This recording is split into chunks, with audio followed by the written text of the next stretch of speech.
Hello అండి, welcome to our channel. ఈరోజు నేను చేయబోయే రెసిపీ కరివేపాకు తాలింపు అండి. కర్రీ లీవ్స్ కర్రీ చేస్తున్నాను. దీనికి కావాల్సిన ఇంగ్రీడియంట్స్ కర్రీ లీవ్స్, గార్లిక్, వట్టి కారము, ఉప్పు అండి. ఇది నేను మిక్సీకి వేస్తాను. ఇప్పుడు ఆల్రెడీ ఇది వాష్ చేసి ఆరబెట్టి పెట్టేశానండి. తడి అయితే ఉండకూడదు.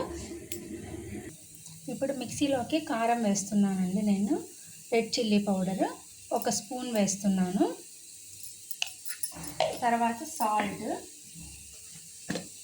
సాల్ట్ కారంకి తగ్గట్టు వేసుకోండి. కొంచెం తక్కువైనా పర్వాలేదు, ఎందుకంటే మనము వేయించేటప్పుడైనా వేయచ్చు. ఒకవేళ తక్కువ అయితే టేస్ట్ చూసి కొంచెం పసుపు వేసుకోండి. ఇప్పుడు ఇవన్నీ వేసిన తర్వాత కర్రీ లీవ్స్ కూడా వేస్తున్నాను. ఇవన్నీ వేసేసి కర్రీ లీవ్స్ కూడా అన్నీ వేసేసి మిక్సీకి వేసుకోవాలండి. ఇలా వస్తుందండి. మళ్ళీ మధ్య మధ్యలో ఆఫ్ చేసేసి ఒకసారి కలుపుకుంటూ అలా మిక్సీకి వేసుకోవాలండి. ఇలా ఈ స్టేజ్లో ఉన్నప్పుడు ఆఫ్ చేసేసానండి. మరీ మెత్తగా అయితే అవ్వదు, మరీ మెత్తగా అయితే కూడా బాగుండదు. సో అందుకనేసి నేను ఇలా చేసేసుకున్నాను. ఇప్పుడు ప్యాన్ పెట్టేసి హీట్ చేద్దామండి. ఇప్పుడు ప్యాన్ ఆన్ చేసి హీట్ చేశానండి. దీంట్లో ఒక 2 టేబుల్ స్పూన్ ఆయిల్ వేసుకోవాలి. ఎక్కువైతే అవసరం ఉండదు.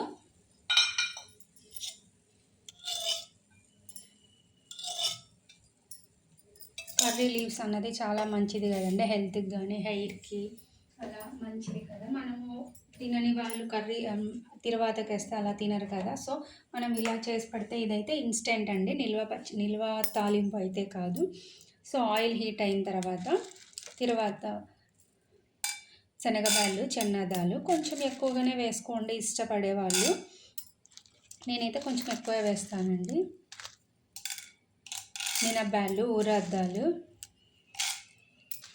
అంతేనండి, వేరే ఏవైతే వేసుకోము.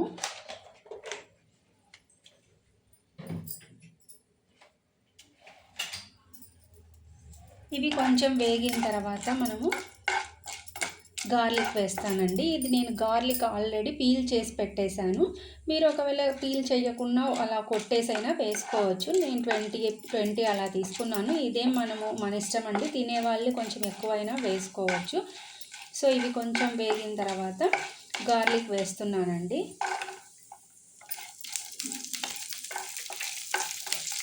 ఇవి గార్లిక్ కూడా బాగా వేగాలి. ఇప్పుడు గార్లిక్ కూడా వేగాయండి.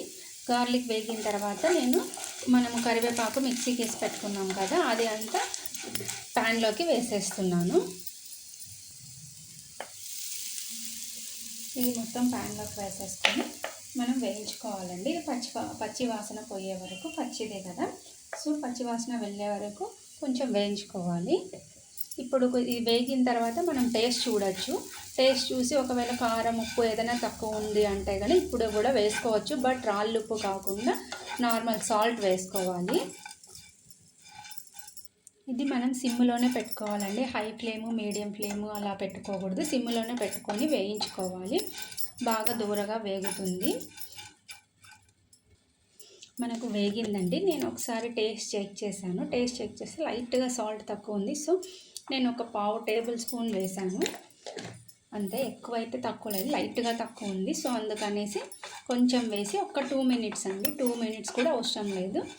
ఒకసారి అంతా మిక్స్ చేసేసి లాస్ట్లో దించేటప్పుడు నిమ్మరసం వేసుకోండి. ఒక 1/2 టేబుల్ స్పూన్ అలా నిమ్మరసం వేస్తే చాలా డిఫరెంట్ ఫ్లేవర్ వస్తుంది. డిఫరెంట్గా టేస్ట్ చాలా బాగుంటుంది.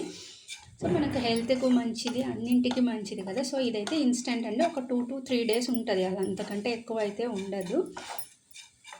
ఇప్పుడు ఇది వేగింది. లాస్ట్లో దించేటప్పుడు నేను నిమ్మరసం వేస్తున్నాను. నిమ్మరసం వేసేసి ఆఫ్ చేయండి. స్టవ్ ఆఫ్ చేసేసుకొని కలపండి, సరిపోతుంది. నేను స్టవ్ ఆఫ్ చేసి కిందకి పెట్టేశానండి, ప్యాన్ కింద పెట్టేశాను, ఎందుకంటే ప్యాన్ హీట్గా ఉంటుంది కాబట్టి. సో అంతా ఒకసారి అలా మిక్స్ చేసేసి పెట్టేస్తున్నాను. వేడి వేడి రైస్లోకి మనము సర్వ్ చేసుకుంటే చాలా టేస్టీగా ఉంటుంది. ఉప్మా అలా వేటిలోకైనా, ఊతప్పం అలా పైన చల్లుకోవటానికి అలా చాలా బాగుంటుంది. ఒక 15 మినిట్స్లో అయిపోతుందండి. Thanks for watching. Please like, share and subscribe.